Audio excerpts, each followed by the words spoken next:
friends. Today, we are sitting down with someone who is changing the ways that cities think about food, equity, and the power of our youth. Dr. Meghan Groome is the CEO of Teens for Food Justice, an organization that is building hydroponic farms in public schools, empowering students to produce their own fresh foods for not only themselves, but their communities, and really rethink what it means to have a healthy and just food system. Now, even if you've never stepped foot in New York City, or if you think that hydroponic is like some sort of wizard magic, this conversation is for you. It's about access to fresh food. It's about knowledge that empowers everyone. And it's about creating systems that actually support and help the people that they were built for. I'm so excited today. So please clap your hands, stomp your feet wherever you are, and help me welcome Dr. Meghan Groome. Thank you. Thank you so much. Meghan, it was so amazing. I met you about, what would you say, a month ago? About a month and a half ago now. About a month and a half ago at a Teens for Food Justice event, Yeah. where you were also, it was a special day for you because you just recently became the CEO. Is that true? Yeah, you've just jumped right into my imposter syndrome. But I had been the Yeah. CEO of Teens for Food Justice for about 3 months there. And it was my first gala. And I was just really trying to hold it together. And I was impressed. And thank you so much for performing at our gala. It was the highlight of the night. Oh, Other than man. the kids speaking, it was an incredible way to kick off the show and really build the energy in the room. Oh, I appreciate that. First of all, you would never know that this was your first time speaking because you really stood there with so much knowledge and confidence. And I was just in awe at the work that you and the whole entire organization is doing. What you guys are doing by empowering students to be able to grow their own food is such an important skill set that more organizations to do, right? You're not having these students rely on you to get food. You're teaching them. It's that idea of teaching a man how to fish. He can fish forever, right? So this is what you're doing with these students. And while you are kind of recent at Teens for Food Justice, this is around the work that you've been doing your whole life. I read some that you are doing, was it farming programs in Rwanda and the Billion Oyster Project? Billion Oyster Project. Yeah. This is actually something I've been doing almost my whole life and my whole career. So when I first started teaching in 2001, I noticed that my first period students were not doing as well as my sort of after lunch students. And I just started bringing in just like a basket of apples, different food here and there. And I would just put it in my classroom and kids could sneak in and get it. And even though our cafeteria at the time offered a ton of food, there was a huge stigma around cafeteria food. So I've been thinking about the connection between eating and learning for a really long time because I saw it firsthand on literally my first day teaching what it means you cannot learn unless you are fed. And so that has driven so much of my work and so much of my thinking about my sort of professional trajectory and what really matters in terms of kids. Yeah, because it's also not just what kids are eating, or not just if they eat or not eat, right? It's what are they eating? Right. This idea that, especially me growing up in the 90s, you look at every single cereal that kids would eat in the morning, and it's just like a cookie, like you're just eating sugar and milk. And then you expect kids to go into school where they're using so much energy for 6 or 7 hours, and then some kids who do after school programs.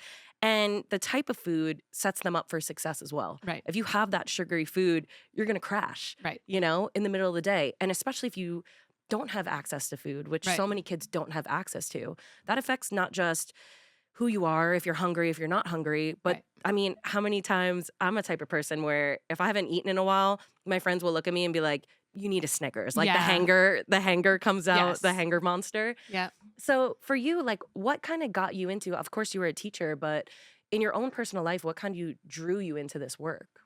Yeah, this is kind of hard to talk to, but I grew up at a couple points in my own life, kind of food insecure. And I really don't like to talk about the specifics of it, but I still to this day, as an older person, I still get that anxiety and carry that anxiety with me all the time. So this isn't just sort of my professional understanding the connection between nutrition and brain power, but it's also my personal story. And it's something that I think about my kids, I think about the kids in my classes, I think about my coworkers, and I just think about how important it is for us to have food and food that works for us, food that works for an individual. Yeah.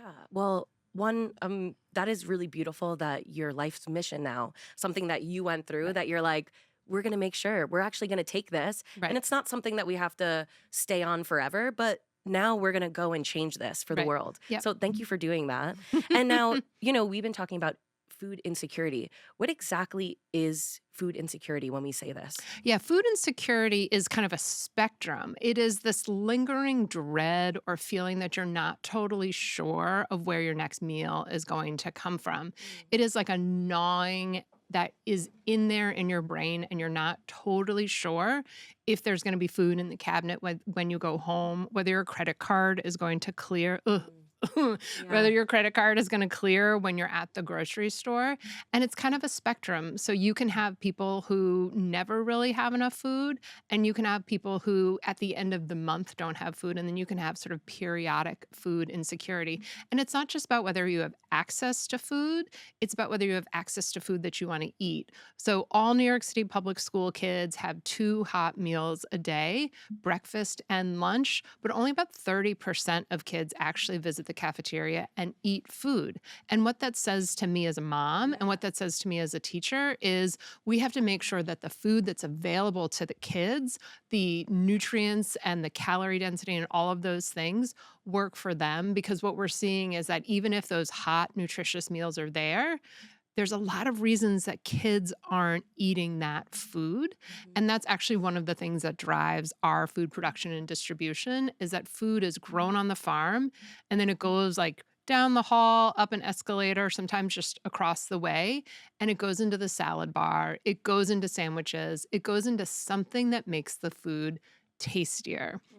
And so what we're trying to do is actually draw the kids from the food to the salad bar, to whatever the food is, so that we're increasing the likelihood and the chance that they're actually going to eat the food that is available to them in this institutional setting.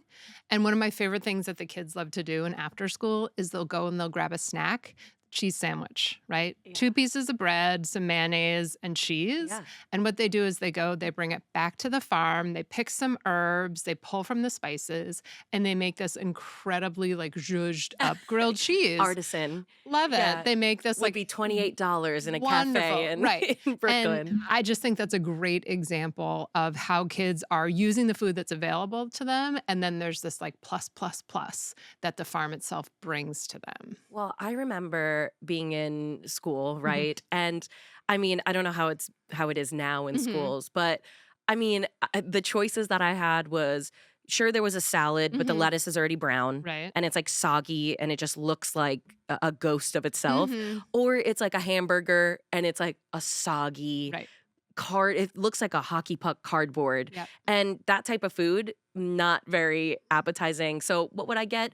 French fries Yep. with like nacho cheese on it or Yep. something like that, right? Or you would go for the pizza or the things that were definitely not healthy to be eating Right. 5 days a week in school Yep. if I could afford that. But I think too there was a time period of school lunches, right? Where weren't they labeling tomatoes as like for pizza, like the sauce of a pizza, as Right. like a Right. fruit or a vegetable? So there is a whole sort of like set of policies and procedures that go into how the USDA talks about food. That is a podcast for when you're trying to make people fall asleep. Yeah. But I will say school food and school lunch is pretty different in New York City than probably you remembered. If you just pull up the menu for any day, you'll see a lot more vegetarian options. You'll see things that have Really? spice is in the name of them. So there was one that was a Moroccan lentil soup that my daughter told me and came home like talking all about. So we've done a tremendous amount of work to upgrade the amount, like the quality and like the tastiness of school food. But there's a ton of stigma around eating lunch at school or eating breakfast at school as well. So part of what we're doing is sort of having the kids come out of the farm talk about the food that they've made that's in the farm and helping destigmatize school food a little bit as well. I'm kind of having like a little bit of a brain gap of you Mhm. saying when we go to the farm. Right. Because for us in New York City and even in Long Island where I grew up, it's Right. like every time I think when you're saying, well, the kids are going to go to the farm Right, and right, then right. go down the hallway, I'm like, wait a minute. I'm Yep. thinking we're going Hudson Valley, upstate New Right, York, right, where right. you typically see farms. So, how is this program? What does that mean? What is this farm in school? So, okay, I just want you to sort of close your eyes and Yeah. imagine you're walking into a school. Boom. You're typically going through some metal detectors. You're checking into a school security. You walk down the hall. Hmm. And if the doors are open, you can smell the farm first. And you sort of get a smell wafting out of it. The air is more humid. It smells like fresh spices, fresh herbs that are coming out of the ground. And when you walk in, it's a little bit like walking into a tropical paradise. And as you look It's like around, humid in it's there. humid. Yeah. It smells incredible. And the one thing you don't detect right away is that the air quality is actually really great in the farm. And so you walk in and it's sort of this full body experience. What you see in front of you looks very similar to what you would see at a commercial grade farm. So there are these tall racks. There are sort of plants everywhere. So these pops of green all over the place. Right now, we have this beautiful sorrel that's growing that's this green and red, and it's sort of an abundance Ooh. of colors. And some of them are just itty bitty little baby plants that just came out of the germinator. And some of them are literally overflowing out of the top, not quite vining, but just about ready to pluck, just about ready to pull and distribute. And what it is that's typically two classrooms or a science classroom that has been constructed Converted into into a this farm. jungle. Yeah, Yeah. it's a whole process to get the classrooms turned into the farms. But what they look like are something that you would see if you walked into a commercial grade farm. The air quality, the smell, the feeling of it, there's a lot of white noise from all of the pumps that are The going. So misters and yeah, the there's a lot of technology that goes into it. So there's a lot of sort of white noise of all of these pumps moving. This is such a peaceful and wonderful environment. We actually have a meditation club that meets that at goes one of into the our farm. farms. Yeah, they actually go in at lunch and they have their meditation. So when you walk into the farm, the other thing that you see is all the advertising for the farm. And as you walk down the hall, you see those old school bulletins. And there'll be a picture of some kids working in the farm. There'll be flyers for parents. There'll be like class schedules for teachers. And what we're trying to do with this advertisement is say, come in. Yeah. Welcome. You belong here. We're trying to design the outside of the farm, which you can't necessarily smell or taste or like hear or see yet. We're trying to really make sure that people know the farm is here and that you're welcome to come into it. And I think, especially right now, we can talk about career paths, we can talk about community partners, we can talk about potassium. But right now, what we want is for kids and teachers and school administrators and everybody in our school community to feel safe and like they belong there. Because I just think right now, people ask me this all the time. Megan, you're a new CEO. What do you want to do? Scale up and all these different places. And I Yeah. go, I want kids to feel safe and Mhm. welcome in our farms. And I want them to feel like that they can bring their friends there and give them a tour. What Mm. I want right now is for everybody to feel safe and welcome, like they belong Yeah. in our farms. I have lots of ideas as a brand new CEO. I have lots of ideas, but what I want is for the farms to be welcome places in these schools. And so, yeah, it's a little funny when we say, yeah, come down the hall, take the elevator up 2 stories, the farm's going to be down here. Yeah. Or the farm might literally be in the cafeteria, like Yeah. across the cafeteria. But what we want people to know is we're here. Whether you're an artist, whether you're interested in the technology, whether you're interested in the food and in the culinary, like we have a place for you here. And it's just as important that the kids feel that way as the teachers feel that way. Yeah, so So, it's about investing in the schools and the places that you already right. have And and yeah, making sure that more people are welcome in that and feel like this is an avenue that they could take. Right. That anybody, whether you're part of the program or not, that this is your food source and see where your food is coming Right. from. You can see where the food is coming from, and you can also find a way into it. I mean, I think that's the great part about urban agriculture is maybe you're interested in the actual plants. Maybe you're interested in the technology. Maybe you're interested in the chemistry of what's going on. Maybe you just want to come in and paint the plants, like do a watercolor of the plants. And there's so many different things that you can do. And so part of our model is that we have our own curriculum, but we also have an incredible education staff, the programs team. Yeah. They come in and they work with teachers who go, ooh, I saw this, I'm curious, I'm interested. And we'll say, oh, what are you interested in teaching there? And they'll say, oh, I teach seventh grade Regents math. And we'll go, oh, great. We've got some curriculum. We'll help you pull it together. How many days are you interested in teaching? So we're also trying to work with teachers to say, hey, come on in. We'll do some professional development for you. And then the teachers really become the creative engine of the farm as well. And we work with kindergartners through 12th graders, and it's like art through AP Bio. Yeah. It's really an incredible range. And that is a testament to the farm as a growing space, but also as a learning space. Yeah, and I think that, especially here in New York City, we don't get to see farms very often, right? Sometimes you have your farmer's market come and take over a street, but you don't get to. I feel like the only way that we see food is either in a grocery store or it's just in front of you, you buy it, you eat it. Right. But when it comes to farming, like you were saying of a math teacher, there's so much that goes into it. Right. It's chemistry. I mean, data and tracking things. So That's much that data. math. So other than just the from sprout to pulling it out and eating it, what are the skills that students are learning throughout this program that isn't just what people might think of you're watering and making sure it has light every day? Yeah, so typically just generally in education, we're thinking about technical skills. So how do you learn to actually take the seedlings out of the germinator and transport them over to the shallow raft culture? And that's a technical I don't know skill. what any of these I words know, are. I know. Yeah. The germinator is exactly what it sounds Yeah. like. It's where we plant, the seeds, and they live there for a little bit, and then they go over to these racks that have water that runs underneath them. And the plants have it's like a little tanning bed with a lazy river underneath it. Gorgeous. Yeah. So it's got to these be a plant. to be a plant. Yeah. It is a perfect.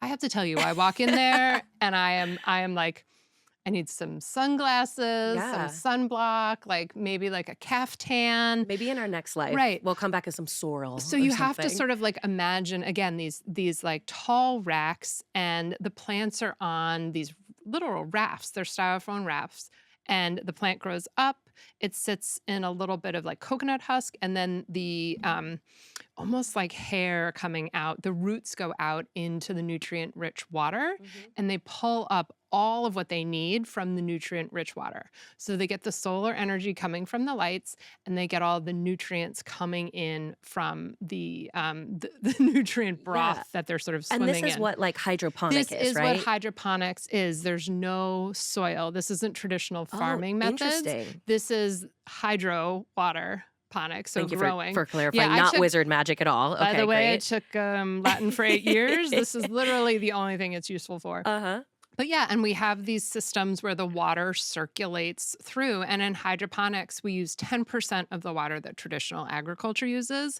We use a lot more energy because we're trying to replicate the sun.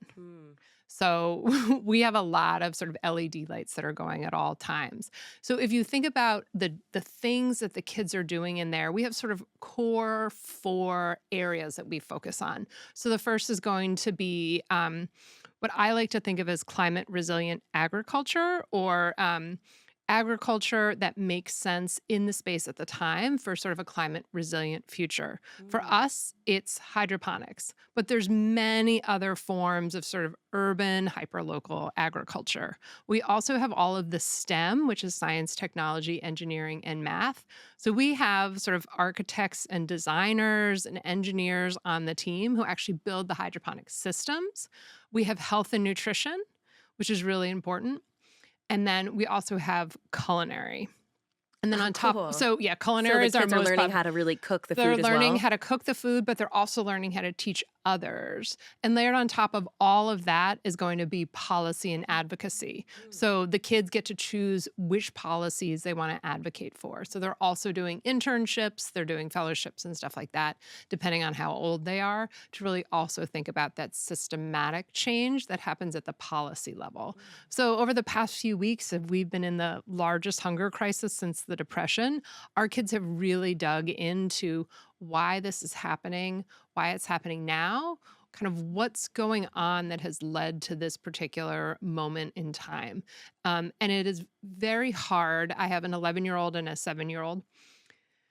It's very hard to explain this moment in time when we Especially live like the government shutdown as government with SNAP shutdown, benefits and people relying on food. right? And I'm not sure people really understood. I think people thought that SNAP benefits weren't going to drop because of the government shutdown, but I'm not sure that people really understood that the government shuts down.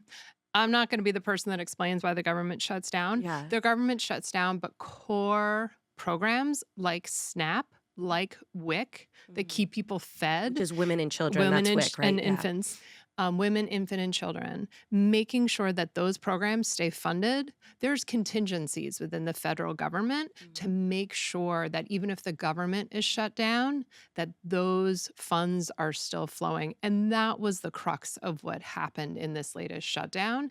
There didn't need to be a week or 10-day gap because that funding was all there. Should have been there. Yeah. Yeah, and I think it became clear that there were a lot of political activities that were happening that kept that money from flowing from the feds to the state and down into people's debit card. I don't know if people know that food stamps or SNAP, it's like a debit card. Yeah. And the money just did not appear on November 1st. And my son and I, we volunteer at a local food bank called Camp Friendship.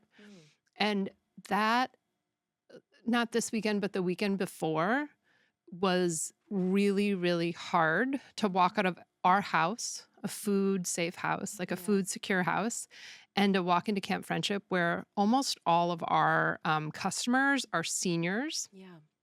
and families, but mostly seniors, and to know that they didn't have the money that they needed on their cards. It was really, really heartbreaking to see. And we served double the number of people that we typically serve. This weekend was much better because money had started to flow to cards, Yeah. but it was kind of a manufactured crisis, and that's been really hard to explain to my kids. Now, did that affect what was happening at the schools at all? Or were you able to continue to produce food? So a lot of the schools, they have 3 distribution channels. We talked a little bit about the food that goes across the cafeteria, and we wanted to make sure that that food was still flowing. Again, those are primary sources of calories and nutrition for the kids and the school community. So we wanted to make sure that was still flowing. We also have our what's called a distribution that goes to the community members of the school. So you can pick up a bag just like you did at our gala. Like Incredible. imagine a brown grocery bag and it's just got sort of like kale and basil and all It sorts was of so good. so good. It felt like I was getting a salad at like a Michelin Yes. star restaurant. Yeah. So we pack up, I don't know, probably hundreds of those bags and they're on a table. And anybody within the school community, school safety officer, kindergartner, parent picking up a kid, anybody can walk out with those bags. And then the third is a distribution to our community partners. So those might be a senior center, they Wow. might be a child care center. There's kind of a wide variety. And what we've seen over the past, I would say 3 weeks is schools making some choices, but almost what all of the schools have done have gone from 80% capacity, growing capacity to like 100% capacity. Whoa. So really trying to increase the capacity.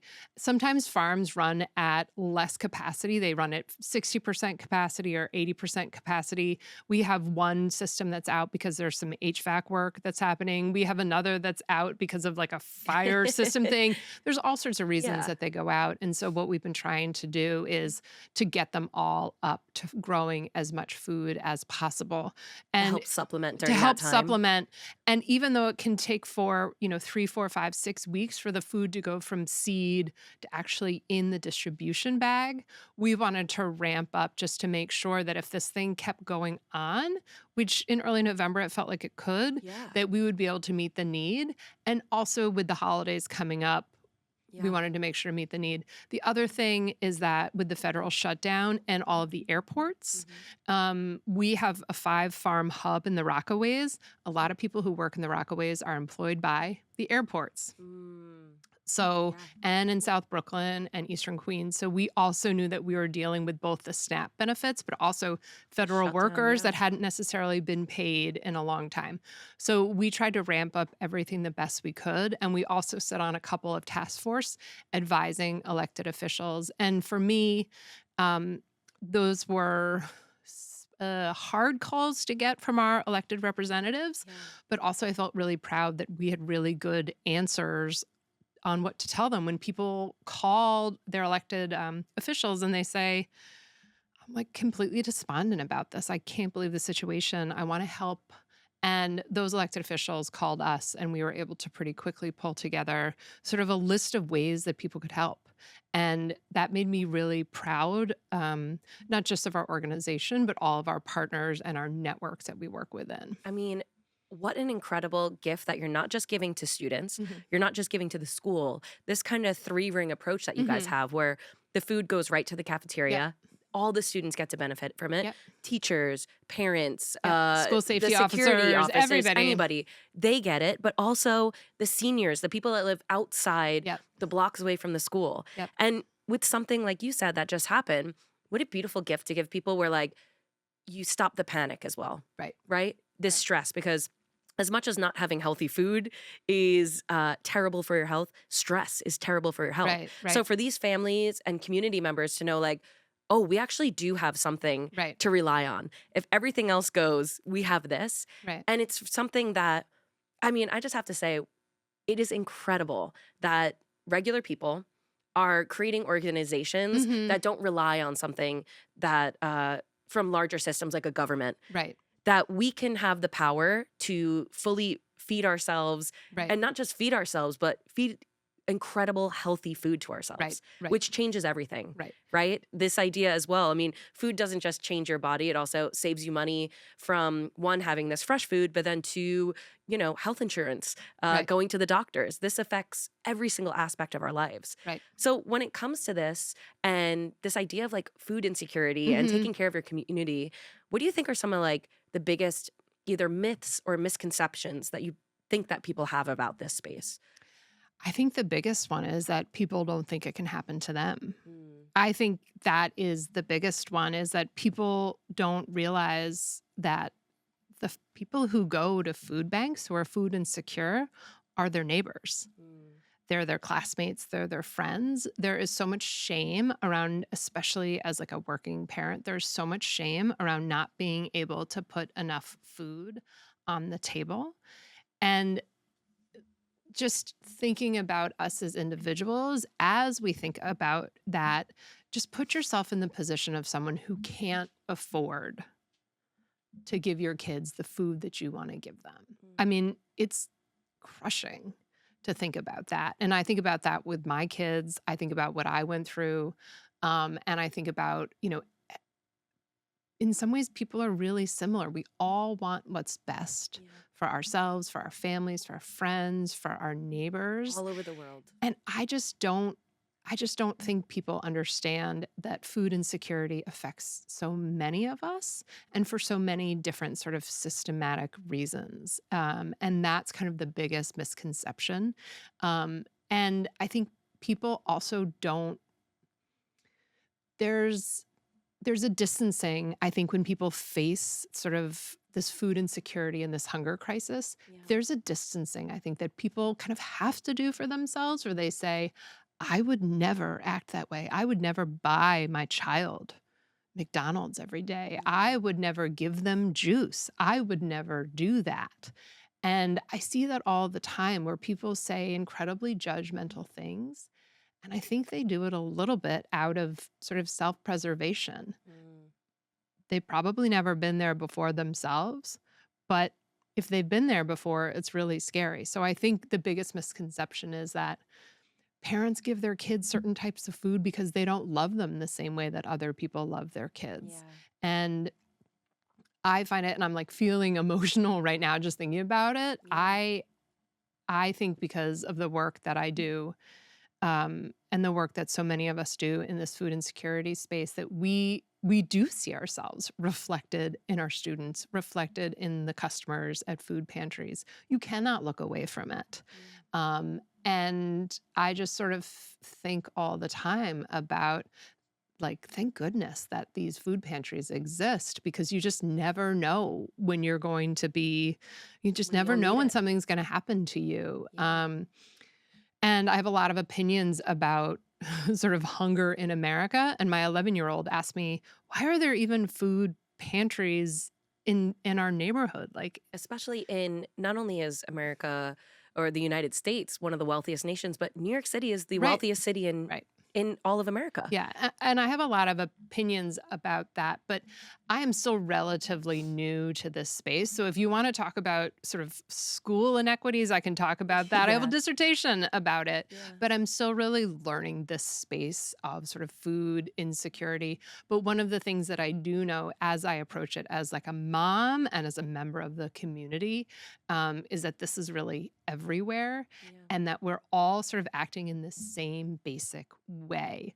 And that's part of the reason why I took this job, is Mhm. because I was like, this isn't my content area of expertise. This isn't my, like, I don't have papers published in this area, Yeah, but you're doing the work. but this is something I'm really passionate about. Yeah. It's something that I think hydroponic farming, I think from a technical perspective, I think not only is it incredibly cool, it's also delicious. Yes, I can attest to So that. so I come at this from, like, a hungry human who loves to eat, Yeah. and that was really a big draw to the organization when I sort of decided, to step up into the CEO role. I was like, "I know this is gonna be really cool. I don't know how it's gonna be cool, but I know it's gonna be incredibly cool." And the first time I brought my kids to the farm, they were just like, "Mom, you have the coolest job." And I was like, Yeah. "I think I do. Yeah. I think I do." And they're like, "When we grow up, we wanna do this too." And I was like, "Yeah, sure. Yeah. You should And you also do can this. because You these can." programs exist I now. know, I know. Yeah. I And love what yeah, you're saying about, especially just talking about food insecurity. Of I think people look at it a little like if you're on it forever. right, But there are moments, like you said, that maybe there's a death in the family. right, Maybe a crazy car bill happened where you right. had to throw $3,000 at your car that Yep, you weren't expecting. Maybe you just had a new child. Like right, it's a fluid thing that right, happens. It's right, not either everywhere or every right, time or right, not. right. And how incredible, how many schools do you guys have programs like this in New York So, City? yeah, so we have 8 farms in New York City. We have 3 new farms that are sort of in development, Yeah. but those farms are typically located on a campus. And I'm not sure people outside of New York City or even people in New York City know this, but Yeah. we often have 5 or 4 little smaller schools within a building of 5 schools. So we have one farm at the MLK Junior campus Mhm. that serves 5 schools. Oh, wow. Right. So even we have one farm in Denver, which is like a whole other funny story, but Denver, Colorado. Denver, Colorado. Amazing. But so one farm can serve 2 schools, it can serve 5 schools. So I always like to say it's between 22 and 25 schools that we serve.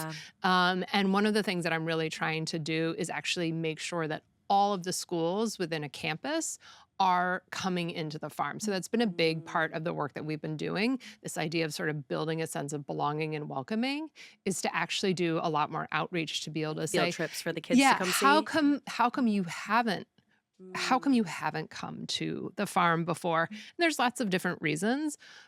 We have one of the main reasons some of our schools have not come into the farm is because they're called District 75 schools. Mm. And D75 schools serve students who have a lot of needs around their special education students, and they have a lot of specific needs for school services. So those D75 schools are in our buildings with our farms, but we actually don't really have the capability to be able to work with them. We really need to upskill ourselves to be able to provide an inclusive environment for students with disabilities. And so what we're doing right now is we're upscaling our curriculum, we're doing more professional development, we're thinking about what the tools that you might need in the farm are for students with disabilities. And we have a great pilot that's running with an occupational therapist at It's incredible. MLK. Yeah, and it's a great learning environment, and it's a very natural way to learn how to improve your manual dexterity. So in the Yeah. same way that you guys are using Yeah. beatboxing around speech therapy, we're thinking about the way that we could do a better job servicing those schools. So there's some schools that we really haven't been qualified to work with. But now it's a little bit, it could go into the world of life skills, Yeah. doing some cooking, Yeah. really empowering people. Right, right. That And is so incredible. The fact that these schools get to serve so many people. mhm, And I mean, per week, how many pounds of food are we talking about? If there's that kind of three ring approach of not just this school, not just the teachers, yeah, the janitors, everybody, the aides, not just the community, right. how many pounds a week are we talking both uh, weekly or annually? How much are these schools producing? So I could, if I had my computer, I could pull up Yeah. exactly how many plants we pulled today because the farm Wow. team actually has this incredible dashboard. It tells you from the moment you plant a seed to the moment it goes into a bag exactly what needs to happen for it. And we weigh and measure everything obsessively. So typically some of our farms produce 6, 7, 10,000 pounds of food every year. Yeah. And then some of them are 1,500, 2,000. And it's kind of it's a matter of like how many available plant sites there are. So when we say plant sites, think about those as like little flower pots, Got it. Those right? little like Yeah. egg carton type of things Yes. that you make. So it's kind of a function of the square footage. It's kind of a function of how tall. And every one of our farms is custom designed for that classroom. So we're right in it from actually the bid to do the farm all the way up through like the maintenance. We just had to take some of a rack offline because there was a new fire suppression system that got put in. So we're in it with the compliance with the schools. I mean, there's a whole team that works on this, and they're incredible. And I love watching them work. And like, half of what they do is fix like sump pumps. Yeah, They do incredible it's work. crazy. We were talking a little bit before we began. I think originally before I went to that event Yeah. and really heard about the work, I'm thinking, oh, it's kids. They're making some food. I Hmm. was kind of thinking about, in first grade when your Yeah. teacher has the butterfly, the monarch Yep. butterfly. It's just in the corner, or maybe you're growing a few cherry tomatoes, but this is like commercial scale Yes. amount of food that is going out to the Right. people of New York City. Yeah, so imagine two classrooms, like walking into like a classroom and then knocking down a wall and a classroom beyond that. It takes some time to walk the front of it to the back. And Yeah. so these are learning and growing spaces, which is I think really important. And so about 40% of the space is dedicated to classroom learning, and then 60% is dedicated to production. And we've actually reduced the production over the past couple years because it's really important that there's enough learning space. So they're growing and learning spaces, but our goals are to, and this is sort of like my North Star goals, Yeah. is meaningfully contribute to a hyper local food system, right? So we are making a meaningful difference in that sort of ring of people that live around the school. We want to prepare kids so that they understand food justice right now, and they can go home and work with their grandpa to make a healthy smoothie with the basil that they just brought home. Wow. But we're also preparing a generation of food justice leaders, whether they go into culinary, whether they go into urban agriculture, whether they go into policy. We're also doing internships, career and technical education, because it's not just about, like you said, what is it, teach a man to fish? It's Yeah. also about teaching a bunch of teachers to teach other people to fish, right? It's Yeah. also about making sure that kids have a path changing experience with us where they say, oh, I actually want to be a legislative aide because I'm really, really passionate about this. Or I actually want to go and be an entrepreneur and start a farm myself.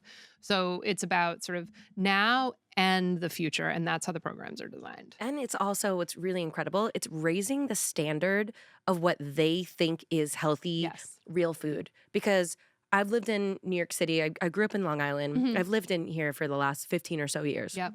And in many places that I lived, living in Brooklyn, living all these places, I would go to my grocery store Right. and I watched the grocery store workers. They had their cardboard box of vegetables. Yep. I watched them putting the new Yep. vegetables onto the racks. And when I took the pepper that they just put on there as the new one, it was already wilted. Yep. It already lost its nutritional value. Yeah. And for me, going grocery shopping became stressful because, yeah, of course, if I'm like, going 2 blocks, I'm busy. I was a teaching artist. I Right, didn't right, have I right. didn't have any money. I'm trying to just make it work, performing at night, teaching Yeah, during the yeah. day. I would go, but sometimes I would really change my whole day. It would take hours. I would get Right. on a subway, go 45 minutes away, try to find another grocery store Hmm. that at least the produce was still relatively cheap, Right. but at least wasn't a wrinkled pepper. Right. And Right. it truly started to kind of ruin my days because if I wanted to go get food, I had to go travel 30, Right. 40 minutes away. Right. And one thing that I hear a lot about this topic too is this idea of like food desert. Hmm. What is it when people say that? I'm not sure I really understand that term of food desert means. So we use the metaphor of food desert with the idea that there isn't the opportunity to purchase fresh fruit and vegetables within a certain radius around where you are. So, for example, in the Rockaways on that peninsula, I think there's 3, maybe yeah. 4 grocery stores. And if you think about and you visualize what is in a grocery store and that outer ring of fresh produce, Yeah. if you think about that versus what you can get at a bodega, Yeah. what you have often in a food desert is a bodega. So you have calories, but you don't necessarily have nutrition. Yeah. So you might have actually a nutrition desert. So the reason we put in the Far Rockaway hub, especially after Superstorm Sandy, is Yeah. actually to meaningfully produce fresh produce for that region because it's not coming in through grocery stores. So food deserts, it's a metaphor to help us describe the inability to actually purchase things at a grocery store. So we're not necessarily talking about affordability. We're talking about that it actually exists there. At all, yeah. Yeah. And so our produce, I always think this is kind of funny. If you've seen so imagine in your head a head of romaine lettuce, right? It comes in that bag and it's like really like sad and almost like a burrito. Like it's all swaddled up and it's really like it's the cylinder of glorified water, right? And you get it and you chop it. And when you see our romaine, it actually is like it sort of blooms open and it's like open to the world. And the reason it's like that is because it's a perfect summer day in there. There's no pest pressure and it doesn't have to travel anywhere. So it's much more similar to like a native or heritage variety of romaine and it's unrecognizable. The other thing is that our food is incredibly tender. So my friend jokes that kale is really just for dog treats because you she gives her dog like the Yeah. kale stems because they're too like tough to eat. So she has to give them out as dog treats. Our kale is so tender. The food that you had at our gala Yeah. was kind of a mix of food that we grew ourselves and food that was gotten through the usual purveyors. Yeah. We couldn't give them certain types of things because there would be such a mismatch between the quality and the tenderness and the flavorful and like the spiciness of our produce and what they could get at the purveyor. So even the best food that you can buy from a food purveyor does not compare to the quality of the food that you get out of a hydroponic farm. And I think it's funny that our mustard greens and our arugula are almost too spicy to grow. They're too spicy. Yeah. They're too spicy for me. So They're too flavorful. they're too flavorful. And so when you taste what this actually, or you smell what it actually tastes like, it's a pretty powerful experience. So if you go home and you say, I'm going to make you like a fresh, like a smoothie that has mint in it or has kale in it or something like that, someone might go, oh, that sounds so gross. I don't want that. Yeah. But if you say, I grew this, I made a recipe. I did research and development to come up with like an amazing kale smoothie for you. And we're going to make it together. And it's going to be something that we do as a family. That is what's really powerful about it Mm. because you're saying, I grew this. I like researched it to make sure that it tasted good. And now we're going to make it together. And I'm going to take kale from, oh, I don't want to eat that. I'm Yeah. going to feed it to the dog Yeah. to something that's like, oh, this is actually really good. And so all of those diseases that come from not eating healthy food, Mm. we're actually starting to work with how nutrition can combat some of those diseases. We're actually thinking about how we can change that trajectory for people Mm. through our culinary Like what to grow education. as medicine Yep. almost. Yeah. So I think that's also a really important part. And this is my very most favorite part of being a teacher and especially working in science and things that are thought of to be like difficult to understand or difficult to teach. And I think nutrition and health education really falls into that category. It's incredibly difficult to explain drivers of disease. Mm. But when you come home and you've actually learned it by doing it and learning it from, let's say, a nutritionist or going and doing that work yourself, and you go home and you explain it to someone, you know it because you did it. Yeah.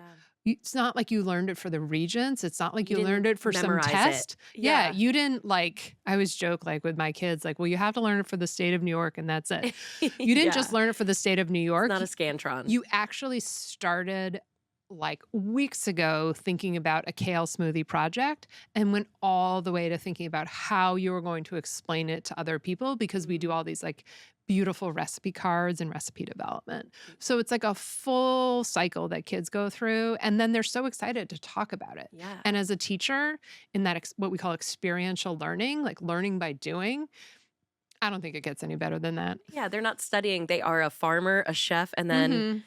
an ambassador at An the end of it. ambassador, right? Yeah. You know, this is amazing. I think I have just one more question Yeah. for you. I want to respect your time today, but how do you think not just a city like New York City, Yeah. but all cities around the country or even the world, if there were more programs like this, how do you think it would change people's lives and the city itself? Yeah.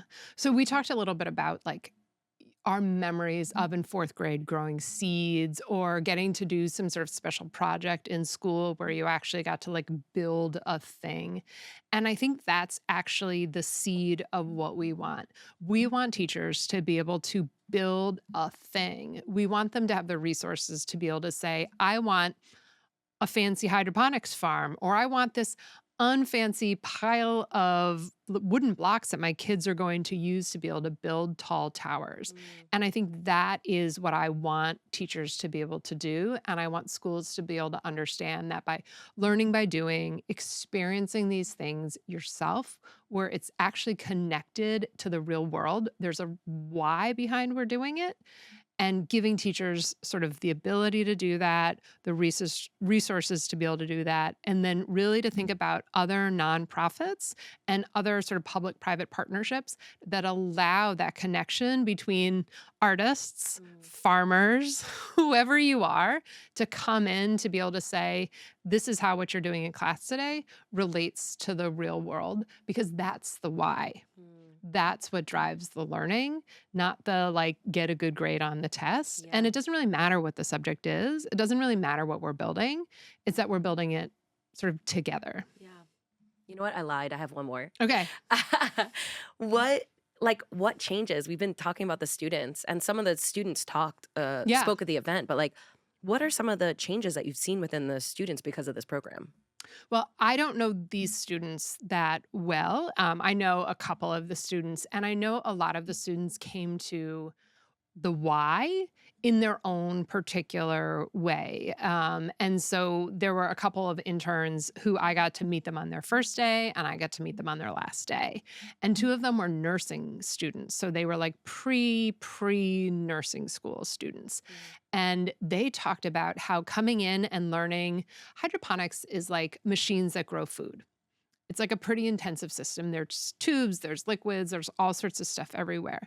And those pre-nursing students, they looked at how the combination of understanding the technical machines and the opportunity to care, meaning that they put a little bit of themselves into making sure that these plants grew, that combination was very similar to them. The hydroponic farming was very similar to what they were learning in their nursing program. The simulations, they weren't working with humans yet. Yeah. The simulations and the balance of what's happening in the human body and the balance of what's happening in the plant systems, that was very similar for them. So for them, they come in, they're taking care of the plants. I don't know if you've seen this, but we have these grow notes where the kids write, like, they're Post-its, and they write pep Yeah. talks to the kids. And they're incredible because the kids are saying, like, grow baby grow. They're saying, like, I'm not going to remember all of the good Yeah. ones, but they're saying these little Mantras. these little pep talks to Yeah. themselves, and they love to do puns. You're delicious. Like, you're doing fantastic. And Yeah. and that opportunity to care, the opportunity to give the plants a pep talk and to give each other a pep talk, combined with this, like, quite technical knowledge that they were learning. For those nursing students, they saw those connections. And so the why for those students was about enriching their nursing care, their future nursing care, and sort of proving to themselves that the chemistry wasn't that daunting, right? They saw balancing pH, they saw all of these chemical things that they had been struggling with in school. They saw it in the hydroponics, and it made sense to them. So it enriched their knowledge, but it also gave them this incredible opportunity to care. And I was like, what does nursing have to do with hydroponics? And then they explained Yeah. it to me, and I went, You're like, ding. yeah, Yep, okay, totally. you sold You're me a on plant it. nurse. Let's go. So I think for every kid, it's different. And for every teacher, it's different as well. And that's what we want. We want people to be able to see their future in the farm. I love that. For people who love the work that you're doing, Mhm. how can they either learn more about it or support you guys in the work that you're doing for Teens for Food Yeah, Justice? our website's just teensforfoodjustice.org. It's not Foof Justice, which is what I always type it in. But yeah, Yeah. you can just Google us A at little slip of the a finger. little Teens for Foof Yeah. Justice. But no, I mean, you can just Google us, and you can see all about our farms. You can watch some videos. We have some incredible videos that the kids put together on our socials over the past couple weeks about their own work in the SNAP crisis. And you can also get some tours and stuff like that. But just reach out to us. We're all over the city and in Denver. All So, right. yeah. Shout out to Denver. Shout out to Denver. You know, Megan, I am so inspired by people who see problems in the world and try to make their own solutions. Yep. They don't wait for other entities or people to come help them and swoop in and save them. And the work that you're doing, your journey through how you got here, and the whole team at Teens for Food Justice, it is an inspiration for everybody of how can you look at what your city needs and not wait for other people to do that, but to step in yourself. Yep. So please follow along with what they're doing. And please, if there's local food banks in your area for the people that are listening, go support. See what it's like. See what the people need. Yep. Megan, thank you so much for being here. Thank you so It's much been for such having a pleasure. me. Yeah, thank Yeah. you so much. Check them out, guys.